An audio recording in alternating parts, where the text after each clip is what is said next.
Doctor Baba Saheb Ambedkar open university.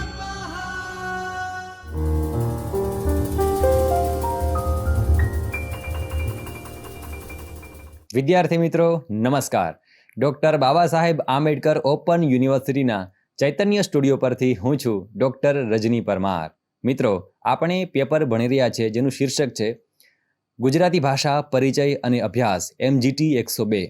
આ paper મુખ્ય વિષય ગુજરાતી સાથે જે વિદ્યાર્થીઓ બાબા સાહેબ આંબેડકર ઓપન યુનિવર્સિટીમાં MA કરી રહ્યા છે તેઓ ભણી રહ્યા છે. આ સાથે નેટ જીસેટ જેવી પરીક્ષા આપવા ઈચ્છતા વિદ્યાર્થીઓ પણ આ વિડીયો જોશે તો એમને લાભ થશે. આ પેપર છે તે અલગ અલગ વિભાગમાં છે, જેના ચોથા વિભાગમાં આપણે છીએ, જેમાં કોષ રચના વિશે માહિતી આપેલી છે. અલગ અલગ એકમ રહેલા છે તેમાં આપણે બીજા એકમમાં છે જેનું શીર્ષક છે ગુજરાતી કોષ કાર્ય, ભાષાને આધારે કોષના પ્રકાર. આપણે આના પહેલાના વિડીયોમાં એ સમજ્યા કે ગુજરાતી ભાષાને આધારે કોષના મુખ્યત્વે 4 પ્રકાર પડે છે. તમે હવે પીપીટી જોઈ શકશો અને એમાં તમને 4 પ્રકાર જોવા મળશે, જેમાં એક ભાષી કોષ, પછી છે દ્વિભાષી કોષ, પછી છે ત્રિભાષી કોષ અને છે અનેક ભાષી અથવા તો બહુભાષી કોષ. તો આ 4 અલગ અલગ પ્રકારના કોષ હોય છે. એમાં આપણે આના પૂર્વેના વિડીયોમાં એક ભાષી કોષ કોને કહેવાય અને એ ગુજરાતીમાં કેટલા અને કેવા છે એની બધી જ માહિતી સમજી ગયા છીએ. હવે પછી આપણે બીજા વિભાગમાં છીએ અને આપણે સમજવું છે કે ગુજરાતી ભાષામાં આવા દ્વિભાષી કોષ છે એ કયા છે. એક ભાષી કોષમાં તમને બરાબર સમજાયું છે જ કે એક ભાષી કોષ છે તેમાં સ્ત્રોત અને લક્ષ્ય બંને ભાષા એક જ હોય છે. ગુજરાતી શબ્દના અર્થ ગુજરાતીમાં, અંગ્રેજી શબ્દના અર્થ અંગ્રેજીમાં, હિન્દી શબ્દના અર્થ હિન્દી ભાષામાં જ આપેલા હોય તો એવા કોષ એક ભાષી છે. આપણે ગુજરાતી સાથેની સરસ મજાની વાત પૂર્ણ કરી છે. હવે આપણે જરા વ્યવહારિક દુનિયામાં આવીએ, ખાસ કરીને કે ભાઈ આપણે કેવા કોષની વધારે જરૂર પડે. તો એવું મોટે ભાગે એવું આપણને બને ગુજરાતીથી ગુજરાતી અર્થ ઓછા, પરંતુ ગુજરાતીનો અંગ્રેજી અર્થ વધારે શોધવાનો પ્રયત્ન આપણે કરતા હોય, અથવા તો અંગ્રેજીનો ગુજરાતી અર્થ શોધવાની વધારે આપણને જરૂર પડતી હોય છે. એટલે આપણને એમ ખબર પડે કે દ્વિભાષી કોષ છે ને એ આપણને તરત જ કામમાં લાગે એવા કોષ છે.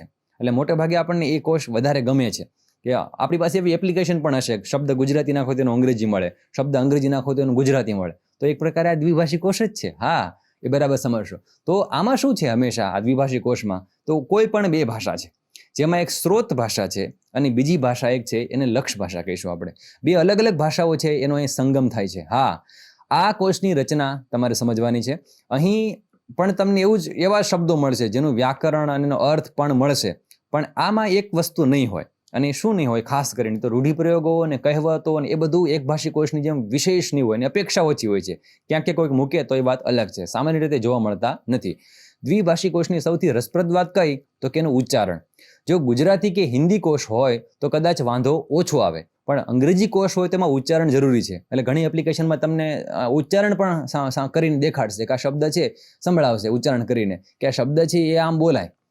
આનું કારણ શું છે, જો તમને એના માટેની કેટલીક માહિતી આપું. એનું કારણ એ છે કે અંગ્રેજીમાં કેટલાક શબ્દો છે જેના ઉચ્ચારણ આપણે સાવ સરખા લાગે. જો HALL અને HWHOLE આ બંનેમાં આપણે હોલ કે હોલ અલગ અલગ પ્રકારના ઉચ્ચારણ કરીએ, પરંતુ એક રીતે તો સરખા જ લાગે. આ બંનેમાં ઉચ્ચારણનો ભેદ છે.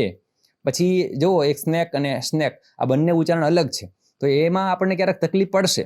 હવે કયું બોલવું અને સામેવાળો શું સમજે એ સરખું ઉચ્ચારણ થાય એ માટે જો સ્પેલિંગ અલગ છે, એના અર્થના પણ અલગ છે. હા, બરાબર. સાપ માટે શબ્દ છે એક શબ્દ ને એક શબ્દ નાસ્તા માટે છે. હવે તમારે નાસ્તો જોતો હોય ને તમે ઉચ્ચારણ અલગ કરી દો તો કોઈ કે આને સાપ જોઈએ છે એવું થશે. એટલે એનું ઉચ્ચારણ સરખું થાય અને આપણું સંભાષણ હાસ્યાસ્પદ ન બની જાય એટલા માટે આપણે આવા પ્રકારના કોષને સમજવો જોઈએ. એટલે દ્વિભાષી કોષમાં શું મહત્વપૂર્ણ બની રહે છે? ઉચ્ચારણ. એનું માર્ગદર્શન બહુ મહત્વપૂર્ણ બની રહે છે. બીજી એક વિચારવા જેવી વાત આમાં એ પણ છે કે ઘણીવાર ભાષાંતર સીધું અને સરળ હોય આ પ્રકારના કોષમાં. જેમ કે છોકરો શબ્દ હોય તો સીધું અંગ્રેજીમાં બોય, વાત પૂરી, આટલું જોઈએ. પણ જ્યારે આપણે કોઈ સંસ્કૃતિના શબ્દો આવે, ખાસ કરીને ઘોડો શબ્દ હોય તો ઘોડાના અર્થ તો વાસણ મૂકવાનો ઘોડો હોય, વળી પાછો ઘોડો એટલે ઉપર બેસો એ ઘોડો હોય. ત્યાં બધામાં હોર્સ નથી કરી શકાતું. મંગળસૂત્રમાં એકદમ મંગળસૂત્ર એટલે ઘરેણું નથી થઈ જતું, એની અંદર સૌભાગ્યનો પણ અર્થ આવશે.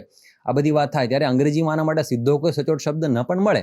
તો આવા સમયે દ્વિભાષી કોષ છે માત્ર અર્થ આપીને અટકી જતા નથી, પણ એ શું કરે તો આવા શબ્દો હોય એને ત્યારે એ શબ્દની વ્યાખ્યા પણ એમાં આપેલી હોય છે, શબ્દની સમજૂતી પણ આપવી પડે છે. તો આ છે દ્વિભાષી કોષની ખરી કસોટી છે. હા, એની ખૂબી પણ છે સાથે સાથે. એટલે આ પ્રકારના કોષ છે એ ગુજરાતીમાં છે. તો દ્વિભાષી કોષ કોને કહેવાય એ તમને આ સ્લાઇડ બરાબર સમજાવે છે. આ સાથે મારી વાતો પણ તમને એમાં સપોર્ટ આધાર પૂરો પાડે છે. હવે આપણે એ સમજીએ કે ગુજરાતીમાં દ્વિભાષી કોષ કોણે કોણે કેવા કેવા લખ્યા છે. તો આપણે અગાઉ તો થોડીક નોંધ કરેલી છે. આ સાથે પણ તમારે જોવાનું છે કે ઐતિહાસિક એક નજર કરીએ તો ગુજરાતી ભાષાનો સૌથી પહેલો પ્રકાશિત થયેલો હોય એવો કોષ ગ્લોસરી છે, જે આર ડ્રુમન્ડ દ્વારા બહાર પાડેલો છે. વિદેશી એક વિદ્વાન છે, જે બધા ભારતમાં આવ્યા અંગ્રેજો ત્યારે એ લોકોએ શું કર્યું તો કે પ્રદેશ પ્રમાણેની ભાષા શીખવાની હતી. તો પોતાના વતનના જે લોકો હોય, અંગ્રેજો હોય, એને જે તે પ્રદેશની ભાષા આવડે એટલે એકને આવડતી હોય તો બધાને શીખવા મળે એટલે એ લોકો શું કરતા, વ્યાકરણ તૈયાર કરતા. અને એમણે ગુજરાતી ભાષાનું વ્યાકરણ તૈયાર કર્યું આ ડ્રુમન્ડે, અને એમાં છેલ્લે શબ્દોની યાદી આપી જેને ગ્લોસરી કહીએ આપણે. તો એનું નામ જ પછી પડ્યું ગ્લોસરી. એમાં શું છે તમે બરાબર જોશો તો કે એમણે અર્થ આપ્યા. સ્ત્રોત ભાષા એની ગુજરાતી અને લક્ષ ભાષા કઈ છે, અંગ્રેજી. એ પ્રમાણે એમણે અર્થો આપવાનું કામ કર્યું છે. ઈસવીસન 1808માં આ ડ્રુમન્ડે આ કોષની રચના કરી, જેનું આખું નામ તો જો આવું છે, illustrations of the grammatical parts of the Gujarati, Maratha and English languages. વાસ્તવમાં આ કોષ છે એ વ્યાકરણનો છે, મેં તમને કહ્યું તેમ, અને એમાં શબ્દોની માત્ર યાદી છે. પછીથી એને આપણે કોષ તરીકે ઓળખીએ છીએ. તો એના અંગ્રેજી બંધુઓ જે હતા એમને બધાને કામ લાગ્યો આ કોષ, આવું છે. હવે આમાં શબ્દો ગુજરાતીમાં છે અને એની સમજૂતી શેમાં છે, અંગ્રેજીમાં છે. એટલે આ ગુજરાતી અંગ્રેજી કોષ કહેવાય એવું તમારે સમજવાનું. સ્ત્રોત ભાષા ગુજરાતી અને લક્ષ ભાષા અંગ્રેજી છે, આવું આપણે ખાસ યાદ રાખવું પડે. ગુજરાતી ભાષા છે સંસ્કૃત, હિન્દી અને અંગ્રેજી, પછી આ સાથે ઉર્દુ, ફારસી જેવી ભાષાઓ સાથે પણ સીધી રીતે જોડાયેલી છે. કારણ કે બધા લોકોએ ગુજરાતી સાથે વ્યવહાર કર્યો છે, ગુજરાતમાં આવ્યા છે. તેના પરિણામે સ્વાભાવિક છે કે આ બધી ભાષાઓ સાથે પણ આપણી દ્વિભાષાના કોષ રચાયા છે. એટલે આપણે હવે એની એક યાદી પણ જોવાની છે. કેટલાક ડ્રુમન્ડ પછીના કોષ પણ મહત્વના છે. એની એક વાત છે તમને જોડી આપું છું. 1835માં વોકેબ્યુલરી ઇંગ્લિશ એન્ડ ગુજરાતી આવું એક પુસ્તક આવ્યું. એ પછી 1846ની અંદર ખંભાતના મોહમ્મદ મિર્ઝાએ એક dictionary of Gujarati and English આવું એક કોષનું પુસ્તક આપ્યું. આ ઉપરાંત 1857માં નાનાભાઈ રુસ્તમજી રાણીના એની પાસેથી dictionary of English and Gujarati આવું એક પુસ્તક મળ્યું, જેમાં 50,000 જેટલા શબ્દો છે એ સમાવેલા છે. એટલે તમને મોટાભાગે દેખાશે કે આ કોષ કેવા છે, ગુજરાતી અંગ્રેજી કોષ છે, એને સમજવાના છે. આ પરંપરામાં કેટલાક લોકોએ હજી વધારો કર્યો તો 1925માં ભાનુસુખરામ મહેતા, અને આ સાથે બીજું નામ છે ભરતરામ મહેતા, એમની પાસેથી the modern Gujarati English dictionary આવું એક કોષ મળે છે, જે નોંધપાત્ર છે કે એની અંદર શબ્દો જ માત્ર નથી આપ્યા, અર્થ જ માત્ર નથી આપ્યા, પણ વ્યુત્પત્તિ, રૂઢિપ્રયોગ અને અવતરણો પણ એની અંદર આપેલા છે. જે આપણે વાત કરી કે આ કોષમાં આની અપેક્ષા હોતી નથી આ પ્રકારના કોષમાં, પણ આમાં આપેલી છે. એટલે આ પ્રકારનો કોષ થોડોક વધારે મહત્વનો ગણાયો. વળી આમાં વનસ્પતિ શાસ્ત્રના શબ્દો પણ છે, એની પરિભાષા પણ આપી છે, ઝીણવટભરી વિગતો આ કોષમાં છે. એટલે આ બંનેનું કામ જે છે 20મી સદીનું આ કોષ એ ખૂબ મહત્વનો ગણાય એવું તમારે સમજવાનું. આ ગુજરાતી અંગ્રેજી પછીના પણ ગુજરાતી ભાષામાં કેવા કેટલા કોષ છે એની એક યાદી તમારી સામે છે. આ યાદીને તમારે નોંધવાની છે. જો સંસ્કૃત ગુજરાતી કોષ તમને બરાબર સમજવા મળશે. તો સંસ્કૃતના ગુજરાતી અર્થ આપતા હોય એવો આ કોષ છે. એટલે એની કેટલીક યાદી છે એની તમારે નોંધ લેવાની છે. હું દરેક શબ્દ અહીં વાંચતો નથી કે દરેક પુસ્તકનું નામ અને એના કર્તાનું નામ, પણ તમને અહીંથી વિગતો મળે છે. ક્યારે પ્રકાશિત થયો, તેનું નામ શું હતું અને કોણે પ્રકાશિત કર્યો, એટલે કે કોણે એને સંપાદિત કર્યો, એટલી વિગતો તમને આમાં મળે છે. આ છે સંસ્કૃત ગુજરાતી કોષ. આ ઉપરાંત તમને બીજા જે કેટલાક કોષ મળે છે એમાં તમે જોશો તો કેટલાક કોષ છે એમાં છે ફારસી, અરબી અને ઉર્દુ આ પ્રકારનો જે કોષ છે એ તમારી સામે મૂકેલો છે. પછી છે હિન્દી અને ગુજરાતી કોષ. તો હિન્દીમાંથી ગુજરાતી, કઈ કઈ ભાષામાંથી ગુજરાતીમાં કેવા કેવા કોષ રચાયા એની આ વિગત છે એ તમને આમાં સમજવા કે જોવા મળશે. તો આટલી બધી વાતો છે એ કોષને બરાબર નોંધો.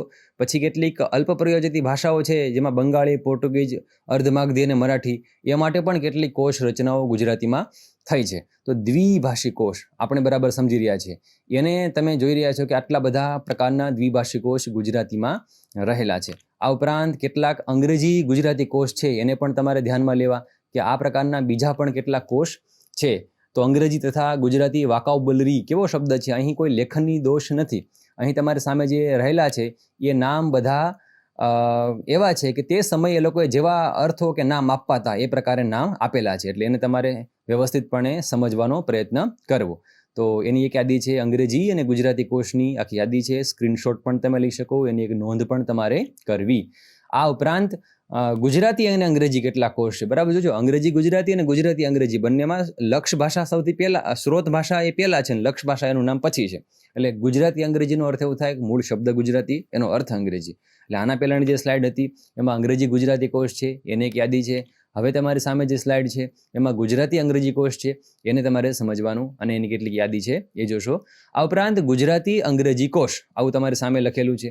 તો એ સંસ્કૃત પછી આ છે અર્ધમાગધી અને ગુજરાતી કોષ, આ તમારે સમજવાનું. આ જે હતા એ અહીંયા ગુજરાતી અંગ્રેજી કોષ, એના પછીની એક બીજી યાદી છે જેમાં નીચે લખ્યું છે કે સંસ્કૃત ગુજરાતી કોષ. એમાં ઉપરનું ટાઇટલ છે એને અવગણશો. સંસ્કૃત ગુજરાતી કોષ છે એની કેટલીક વિગતો અહીંયા નીચે ફરી મૂકેલી છે ખાલી સમજવા માટે. અહીં લખ્યું છે અર્ધમાગધી ગુજરાતી કોષ. અર્ધમાગધી ભાષામાંથી ગુજરાતીમાં, જો આપણે આ ભાષાઓ જાણતા નથી પણ એ શબ્દો છે ભાષાના, તો એ જરૂરી છે. અર્ધમાગધી ભાષા કોઈને જાણવી છે, સમજવી છે, ત્યારે આ કોષ એમને ખાસ કામમાં લાગે. શ્રી ચંદ્રજી મહારાજે આ કામ કર્યું. અપભ્રંશ દેશી ગુજરાતી કેટલા કોષ છે એ પણ તમારી સામે જોવા મળશે. એવી બધી કોષની રચનાઓ અહીં જોવા મળે છે. આ ઉપરાંત હિન્દી અને ગુજરાતીમાંથી જે કોષ આવ્યા એની પણ એક યાદી તમારી સામે છે, એને તમે સમજશો તો એની એક યાદી છે. પછી ઉર્દુ ગુજરાતી કોષ છે. જો આ ઉપરાંત ગુજરાતી ફારસી કોષ છે. આ બધી ભાષાઓ આપણી સાથે સંપર્ક કરે છે કારણ કે એના લોકો આપણે ત્યાં આવ્યા હતા અને એના કારણે આ બધી કોષ આપણી આ ભાષાઓ સમજવા માટે કોષ રચાયા. આ ઉપરાંત ગુજરાતી મરાઠી કોષની એક યાદી છે. આ ઉપરાંત અન્ય ભાષા તથા ગુજરાતી કોષ કાર્ય એવું પણ તમને સમજવા મળશે. એમાં કૌંસમાં કેટલીક ભાષાઓના નામ પણ લખ્યા છે. આ ઉપરાંત કેટલાક શીર્ષક જ બતાવે છે કે એ કોષ છે તે કઈ ભાષાનો છે. તો જુઓ મિત્રો, આ બધી યાદીમાં તમે જોઈ શકો છો કે ગુજરાતી ભાષાનું કોષ સાહિત્ય એ દ્વિભાષી કોષથી કેટલું બધું સમૃદ્ધ છે. કેટલીક ભાષાઓ સાથે ગુજરાતી દ્વિભાષી કોષ કેટલી બધી ભાષાઓ સાથે રચાયા છે. સંસ્કૃત, માગધી, અપભ્રંશ, જૂની ગુજરાતી જેવી ઐતિહાસિક વિકાસની સામગ્રી આપતા કોષ છે એ મળે છે. વળી હિન્દી, મરાઠી, ઉર્દુ, પારસી, બંગાળી જેવી ભારતીય ભાષાઓ પણ એમાં છે. અંગ્રેજી, ફારસી, અરબી, સ્વાહિલી, પોર્ટુગીઝ જેવી વિદેશી ભાષાઓના કોષ પણ ગુજરાતીમાં રચાયા છે. આ દ્વિભાષી કોષની જે રચના છે એનો હેતુ તમને શું ખબર પડે તો કે વપરાશકર્તા વગેરેને આધારે એ રચાયા છે, એ બરાબર સમજવાના. જેમ કે અંગ્રેજી જે ગુજરાતી કોષ છે જે ખાસ કરીને વિદ્યાર્થીઓને ધ્યાનમાં રાખીને કેટલાક લખાયા હોય એવા કોષ છે, એટલે કોણ એનો વપરાશ કરશે એ પ્રકારે પણ કોષની રચના થઈ છે. કેટલાક નમૂના ખાતર એકાદ કોષની આપણે નોંધ લીધેલી છે, જેમ કે પોકેટ ઇંગ્લિશ ગુજરાતી ડિક્શનરી. હવે આવો જો કોષ હોય તેમાં તમને ખબર પડે કે આનું કોષનું કદ બહુ મર્યાદિત, પોકેટનો અર્થ કે ખિસ્સામાં રહેવા જોઈએ, એના માટે નવો થેલો લેવો પડવો ના જોઈએ. તો એ પ્રકારના કોષ છે જે વિદ્યાર્થીને કામ લાગે. મર્યાદિત અધિકરણ હશે, શબ્દોની સંખ્યા પણ એમાં સરખી રીતે મૂકી હશે. ઉપરાંત એક પ્રોનાઉન્સિંગ એવો એક કોષ છે જે ઉચ્ચારણને ધ્યાનમાં રાખીને બનાવ્યો છે. હા, તો એવા કોષ પણ તૈયાર થયા છે પ્રોનાઉન્સિંગ નામના, જે વિદ્યાર્થીઓ કે અન્ય ભાષકોને યોગ્ય રીતે શબ્દના ઉચ્ચારણ આવડે એ માટે આ કોષ હશે. ઉચ્ચારણથી પરિચિત થાય એ બાબતે પણ કોષ છે એની રચના થઈ હોય. તો એવા ઘણા બધા કોષ અલગ અલગ મળે છે. ચોક્કસ વિષય સંદર્ભ ધરાવતા કોષ પણ હોય તો એમાં નામ લિંગાનુશાસન કિંવા અમરકોષ એ નામનો એક કોષ છે જે કેકા શાસ્ત્રી દ્વારા અનુવાદિત કરવામાં આવ્યો છે. હા, એ પણ એક વિશિષ્ટ પ્રકારનો કોષ છે. હું તમને થોડાક અલગ કોષની માહિતી આપું. જેમણે એ જે કોષ છે અનુદિત કોષ જે કેકા શાસ્ત્રીનો, એમાં એમણે અમરસિંહે સંસ્કૃત જે કોષ રચ્યો એનો એણે અનુવાદ કરીને આપણને આપેલો, તો એની માહિતી તમને આપી. એટલે એ પ્રકારના કોષ છે એ બધા દ્વિભાષી થયા. તો આમ કરીને આપણે એક ભાષી અને દ્વિભાષી કોષ ભણી ગયા. હવે પછી આપણે સમજવું છે ત્રિભાષી કોષ. તો આ તો હવે આપણે ભાષા વધતી જાય જો, બરાબર, જેમ આગળ જઈશું એટલે. તો આપણે ચાલો આવો દ્વિભાષી પછી ત્રિભાષી કોષમાં. તો અહીંયા તો તમને ખ્યાલ હશે કે લક્ષ ભાષા એક, સ્ત્રોત ભાષા એક અને લક્ષ ભાષા ઓછામાં ઓછી કેટલી જોશે? 2 જોશે, ત્યારે જ થશે. એટલે 3 ભાષાઓનો સંગમ થાય તો ત્રિભાષી કોષ બને. થોડુંક ગણિત અહીંયા બદલાતું હોય છે. એક સ્ત્રોત ભાષા અને સામે શું કીધું? લક્ષ ભાષાઓ 2 હશે. હવે આ કોષની એક મર્યાદા સમજવા જેવી છે. આપણે આગળ જોયું કે દ્વિભાષી કોષમાં કોષકાર ધારે તો ક્યારેક રૂઢિપ્રયોગ, કહેવત કે વિરોધી શબ્દ મૂકે, પણ અહીં તો ત્રિભાષી કોષ છે. આ બધી વિગતો અહીંયા સીધી રીતે આવી શકે નહીં. અહીં તો માત્ર ને માત્ર શું થાય? શબ્દ અને એના સીધા પર્યાય, એના ઉપર જ વિશેષ ધ્યાન આપેલું હોય છે. તો ત્રિભાષી કોષની સામગ્રી, એના માટે એક ઉદાહરણ તમારી સામે મૂકું છું કે એ કઈ રીતે મૂકેલું હોય. તો જો, ભારતીય સરકારના કેન્દ્રીય હિન્દી નિદેશાલય અને માનવ સંસાધન વિકાસ મંત્રાલય દ્વારા ગુજરાતી, હિન્દી, અંગ્રેજી ત્રિભાષી કોષ આ નામનો એક કોષ પ્રકાશિત થયો. એ પુસ્તક છે એનું પુસ્તક 11મું, એમાંથી એક અધિકરણ લીધું છે. એમાં તમે જોશો બરાબર તો 2 અધિકરણ લીધા છે. અધિકરણ 1 એટલે શું બરાબર સમજો. તો એને ઉપર સૌથી પહેલા ટાઇટલ જે આપ્યા ને બધા દેવનાગરી લિપિમાં આપ્યા છે. તમને બરાબર દેખાય છે. દરેક ટાઇટલ છે એને શેમાં આપ્યા છે? દેવનાગરીનું લિપિયંતર રાખ્યું છે. પછી એમણે સમજાયું, જો 2 અધિકરણ આપ્યા. એક લડત અધિકરણ, તો આખી લીટી છે એક અધિકરણ કહેવાય. પછી લડથડવું એવું લખ્યું છે, લડથડવું એ અધિકરણ કહેવાય. એણે શું કર્યું તો દેવનાગરી લિપ્યંતરણ આપ્યું છે દરેક શબ્દનું, પછી વ્યાકરણની કોટી આપી, ગુજરાતી અર્થ આપ્યો, હિન્દી એનો પર્યાય આપ્યો અને અંગ્રેજી એનો પર્યાય આપ્યો. આટલી વાત હોય. હવે આમાં કહેવત ને રૂઢિપ્રયોગને સ્થાન નથી, બરાબર તમે સમજશો. તો એણે કેવી રીતે મૂક્યું છે કે લડત શબ્દ છે ને એને દેવનાગરી લિપિમાં કેમ લખાય, વ્યાકરણ કોટીમાં એ સ્ત્રીલિંગ શબ્દ છે, ગુજરાતીમાં એને લડત કહેવાય એવો અર્થ છે, બરાબર. પછી હિન્દીમાં એને લડાઈ કહેવાય અને અંગ્રેજીમાં એને ફાઇટ કહેવાય. જો આપણે ફાઇટિંગ તો સાંભળ્યું છે અને ફાઇટ કહેવાય. તો આ છે. પછી આવો નવો બીજો શબ્દ આપ્યો તમને, ત્યાં લડથડવું આપ્યું, અક્રિય એટલે અકર્મક ક્રિયાપદ છે એવું તમને સમજાવવા માંગે છે. પછી લથડવું અને અડબડવું, જો એક બીજો શબ્દ આપ્યો ગુજરાતી ભાષાનો, એ પણ આપ્યો. એટલે એમાં પર્યાયવાચક છે પણ જો વિરુદ્ધાર્થી શબ્દ ના આવી શકે, એ તમને ખ્યાલ આવશે. પછી હિન્દીમાં લડખડાના આવું ખબર પડે અને અંગ્રેજીમાં જે લખ્યું છે એ શબ્દ. તો આમ કરીને ટુ સ્ટેગર કે સ્ટમ્બલ, તો આ રીતે અંગ્રેજી શબ્દ આપ્યા. એમ કરીને તમને સમજાશે કે આ કોષ છે માત્ર વ્યાકરણની કોટી અને સમાંતર અર્થ, બસ આ બે બાબતો જ મૂકે છે, એના પર જ ધ્યાન કેન્દ્રિત કરે છે. એટલે આવા પ્રકારના કોષને આપણે ત્રિભાષી કોષ કહીએ છીએ. ગુજરાતીમાં કેટલાક ત્રિભાષી કોષ જે રચાયા છે એની માહિતી તમારી સમક્ષ મૂકવી છે, એને બરાબર તમે સમજશો. તો જુઓ, ત્રિભાષી કોષનું માળખું તમે જોયું છે અને તમને થાય કે ભાઈ આ કોષ તો શા માટે. તો ગુજરાતી કોષ સાહિત્યમાં નજર કરીએ તો સૌથી વધુ ત્રિભાષી કોષ છે એ શેના લખાયા છે ખાસ કરીને, તો ગુજરાતી, હિન્દી અને અંગ્રેજી પ્રકારના. હવે આ ત્રણ ભાષાઓ કેમ, તો કે એનું મુખ્ય કારણ છે કે આપણી જે ભાષાની નીતિ છે ને એ આ ત્રણ ભાષામાં ખાસ જોવા મળે. આપણી પાસે રાજભાષા તરીકે રાજ્ય ભાષા તરીકે ગુજરાતી છે, આ ઉપરાંત રાજભાષા કે રાષ્ટ્રભાષા તરીકે હિન્દી છે, અને જો આંતરરાષ્ટ્રીય સંવાદ સાધવો છે તો આપણી પાસે અંગ્રેજી છે. એટલે મોટે ભાગે આવું બને કે સરકારી કે જાહેર ક્ષેત્રો હોય એમાં કામ કરવાનું થાય, જેમ કે રેલવે વિભાગ છે, તો એ બધામાં પરિભાષા તૈયાર કરવી હોય શબ્દની, તો આ ત્રણ ભાષામાં સમાનાર્થી શબ્દ મૂકવા જ પડે. એ શોધવા માટે કોષ હોવા જોઈએ. એટલે આપણી સરકારે છે ને એણે શું કર્યું તો કે ગુજરાત સરકારની ભાષા નિયામક કચેરીએ આ પ્રકારનો કોષ બહાર પાડ્યો છે અને એનું નામ છે ત્રિભાષી વહીવટી શબ્દકોશ. અને આ કોષના આમુખમાં જ આપણે વાત કરી એમ એનો મુખ્ય હેતુ શું છે તો કે વહીવટી કામકાજમાં જે શબ્દો છે ને એ એક સરખા મુકાવો જોઈએ, બધામાં એક સૂત્રતા રહેવી જોઈએ. અંગ્રેજીનો આનો ગુજરાતી અર્થ આ જ બધાએ કરવો, આનો હિન્દી અર્થ આ જ કરવો, અથવા તો આનો સમાનાર્થી અર્થ આ રાખવો, આ સિવાય અન્ય કોઈ શબ્દ ના આવે અને એક વાક્યતા બધાની રહે, એક સાથે બધા શબ્દ એક પ્રકારના વાપરે. એટલે તમને દેખાશે ઘણીવાર કે ઘણા સરકારી ડ્રાફ્ટો એમાં એક જેવી જ ભાષા તમને ટાઈપો જોવા મળે, કારણ કે એ પ્રકારના શબ્દો એમાં નિર્ધારિત કરેલા છે, બરાબર. એનું એક તમને ઉદાહરણ પણ આપેલું જુઓ અહીંયા, કે કોઈ શબ્દ પેલો મૂકેલો છે એબનોર્મલ, તો અહીં એનો ગુજરાતીમાં પણ એક અર્થ આપ્યો છે. એમાં ગુજરાતીનો અર્થ એવો છે કે અસામાન્ય અથવા તો નિયમ બાહ્ય વિકૃત. આમાં કોઈ ટાટલ નથી આપેલા, સીધો શબ્દનો અધિકરણની લીટી જ છે. કલરને તમે ધ્યાનમાં ના લો પણ સીધી અર્થ લો. તો એને હિન્દીમાં છે, એટલે ત્રણ ભાષા સીધી. પેલો શબ્દ અંગ્રેજી ભાષામાં, એનું ગુજરાતી આવું થાય, એનું હિન્દી આવું થાય. એવોનો નીચેનો શબ્દ તમારી સામે છે, એને પણ તમે સમજી શકો છો કે એ અંગ્રેજીમાં કેવો છે, એબોરિજિનીઝ એવો જ તમારી સામે શબ્દ છે. અને એનું ગુજરાતી તો કે એનું ગુજરાતી પાછું બે વિભાગમાં થાય છે. કેટલોક વિશેષણ તરીકે જો વાપરો એ શબ્દને તો આદિમ કે આદિ કે મૂળ આવો અર્થ થશે, પણ સંસ્કૃત તરીકે જો એને મૂળ શબ્દને જોવા જઈએ તો એનો અર્થ આદિવાસી, આદિમ જાતિઓ કે મૂળ જાતિઓ. તો જો બે અર્થ થતા હોય ગુજરાતીમાં તો એને તમારે ત્યાં સમક્ષ મૂકેલું છે. આ ઉપરાંત એનો જે હિન્દીમાં અર્થ થાય છે એ પણ આપ્યું છે. તો આવો કોષ હોય એને ત્રિભાષી કોષ કહેવાય. એમાં માહિતી કેમ અપાય એની તમારી સામે એક યાદી છે. હવે ગુજરાતીમાં એવા કેટલા કોષ છે એની ખાલી તમે એક નજર કરો તો પહેલવી ગુજરાતી અને અંગ્રેજી શબ્દકોશ, જેના ભાગ 1 થી 3 છે. 1887માં જામાસ્પજી દસ્તુર એમણે આ કોષ છે એણે આપણને આપ્યો છે. આ ઉપરાંત ગુજરાતી, હિન્દી, અંગ્રેજી ત્રિભાષી કોષ એવો ગંગા પ્રસાદ વિમલ અને એના સભ્યો દ્વારા હિન્દી કેન્દ્રીય નિદેશાલય દ્વારા બહાર પાડ્યો છે. ત્રિભાષી વહીવટી શબ્દકોશ, એમાં અંગ્રેજી, ગુજરાતી અને હિન્દી, એમાં શબ્દ ભાષા આવી ગઈ એટલે ખબર પડે કે આમાં શું છે. હમણાં વાત કરી તેમ ભાષા નિયામક કચેરી ગાંધીનગર દ્વારા એ બહાર પાડ્યો છે. તો આવા કોષને આપણે ત્રિભાષી કોષ તરીકે ઓળખીએ છીએ. હવે આપણે છેલ્લા પ્રકારની પણ સાથે વાત જોડી દઈએ છીએ, જેમાં છે બહુભાષી કોષ. તો આપણે એક ભાષા, બે ભાષા અને 3 ભાષાઓ સાથેની સફર તો ખેડી. હવે સાથે જુઓ કે ભાઈ ભાષાઓનો મેળાવડો હોવો જોઈએ. કેટલી બધી ભાષા એક સાથે મળી રહે એવા મેળાવડો થાય તો જે રચાય એવા કોષને શું કહેવાય? બહુભાષી કોષ. શું હોય એમાં? તો કે સ્ત્રોત ભાષા એક હોય અને લક્ષ ભાષાઓ છે એ 3 થી વધારે હોય, 4, 5, 6, 7, 8, 9, 10 આવી એટલી બધી હોય. તો એ તો કેટલું બધું લાંબુ અધિકરણ થાય, એવું થાય કે ના થાય?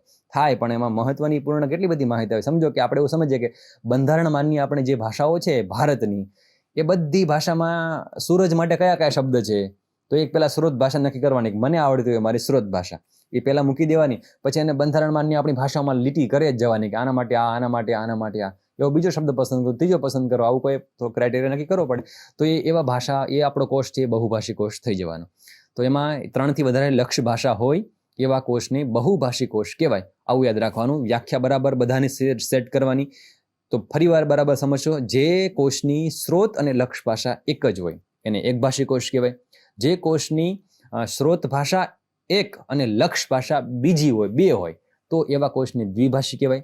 જે કોષની એક સ્ત્રોત ભાષા અને લક્ષ્ય ભાષાઓ 2 હોય તો એવા કોષને ત્રિભાષી કોષ કહેવાય. અથવા તો 3 હોય એ અર્થમાં પણ જે કોષની 3થી વધારે ભાષાઓ છે અથવા તો લક્ષ્ય ભાષાઓ 3થી વધારે છે એવા કોષને આપણે બહુભાષી કોષ તરીકે મૂકીશું. તો એમાં 3 ઓછામાં ઓછી 4 ભાષાઓ થઈ જતી હોય એટલે એ ત્રિભાષા ન કહેતા બહુભાષી કોષ કહેવાશે. તો તમારી સમક્ષ કેટલી વિગતો છે એને તમે બરાબર સમજશો.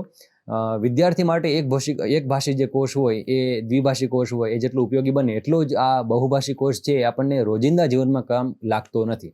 એટલે આમ જોવા મળે તો ઓછા પણ છે. એનું કારણ શું છે તો કે આપણે એવું એટલું બધું જાણવું નથી હોતું. પણ જ્યારે કોઈ ચોક્કસ સંદર્ભ હોય, રાજ્ય શાસનના શબ્દોની શુદ્ધતા જાળવી હોય કે પછી ભાષા વૈવિધ્યની સંસ્કૃતિને આપણે સાચવવી હોય, જો ત્યારે આવું પાછું મોટું કામ થાય. તમને થાય આવું કરવું શા માટે જરૂર નથી હોતો, પણ એની જરૂર તો પડતી હોય છે. આનું ઐતિહાસિક એક ઉદાહરણ તમારી સામે છે. વડોદરાના મહારાજા સયાજીરાવ ગાયકવાડ, એમણે શ્રી સયાજી શાસન શબ્દ કલ્પતરુ આ નામનો એક કોષ તૈયાર કરાયો. એનો હેતુ શું હતો તો કે રાજ્ય શાસનમાં વપરાતા જે શબ્દો છે એની શુદ્ધતા જાળવવાનો. હા, આ કોષમાં કુલ 10 કોલમ છે. જો 10 કોલમનો અર્થ શું થાય? એક શબ્દ છે એના 9 બીજા અર્થ હોય એટલે 10 કોલમ છે, જેમાં અંગ્રેજી સ્ત્રોત ભાષા રાખી એ લોકોએ. બરાબર સમજશો એટલે બહુભાષી કોષ એકદમ ક્લિયર થઈ જશે. અને એની સામે બીજી ભાષાઓ કઈ મૂકી તો એનો અંગ્રેજીનો એ જ શબ્દનો અર્થ ગુજરાતી, મરાઠી, સંસ્કૃત, પછી ઉર્દુ, પર્શિયન, હિન્દી અને બંગાળી એમ 7 લક્ષ્ય ભાષાઓ રાખી. જો એમણે આવું કર્યું.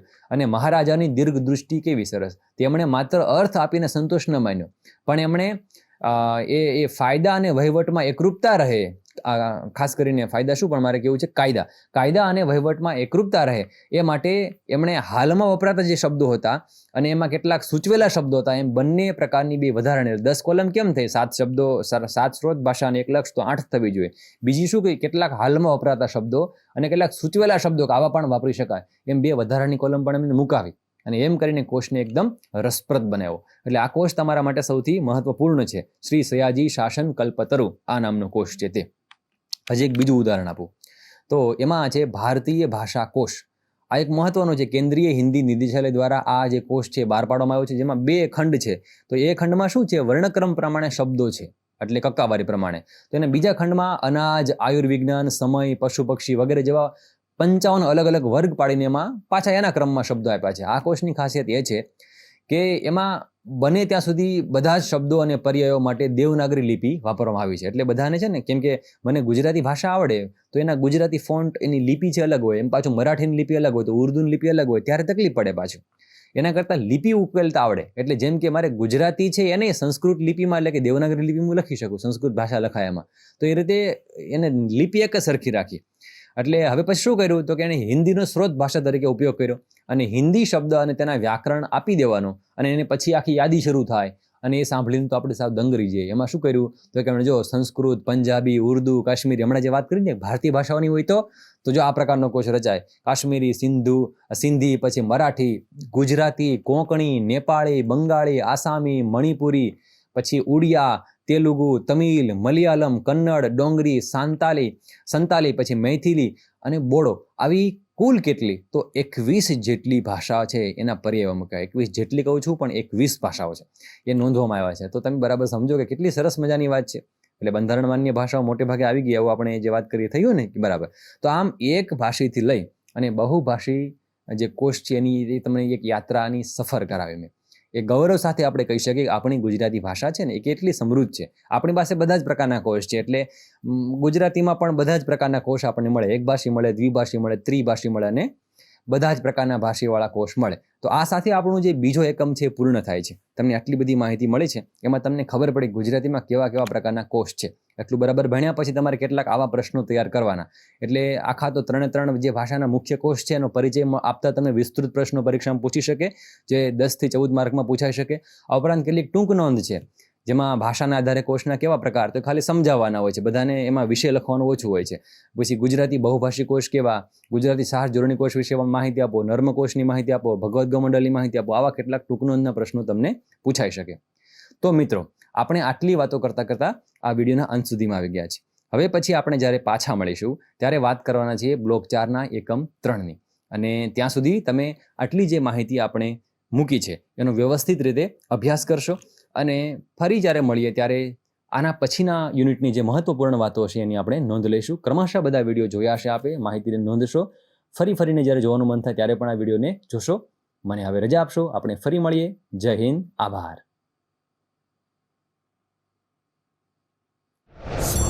स्वाध्यायः